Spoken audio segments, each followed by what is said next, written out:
রাখি বন্ধন বাংলা রচনা 10টি বাক্যে। রাখি পূর্ণিমা বা রাখি বন্ধন ভারতের একটি পবিত্র উৎসব।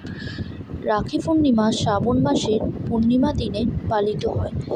এই দিনে বোনেরা তাদের ভাইয়ের হাতে রাখি বাঁধে। এই দিনে দিদি বা বোনেরা ভাই বা দাদার মঙ্গল কামনা করে। এই দিনে বোনেরা ভাইয়ের কপালে কাজল ও চন্দন, ধূপ ও দীপ দিয়ে পূজা করে ভাইয়ের হাতে রাখি পরায়। এই দিন ভাইরা বোনকে বিপদে আজীবন রক্ষা করার শপথ নেয়। একসঙ্গে ভাই ও বোনেরা একে অপরকে উপহার দিয়ে দিনটি আরও সুন্দর করে তোলে। রাখি বন্ধনের পবিত্র তাৎপর্য হল সুরক্ষা, ভালোবাসা ও শ্রদ্ধা। এই দিনে সব ঘরে ঘরে সুস্বাদু খাবার বানানো হয়।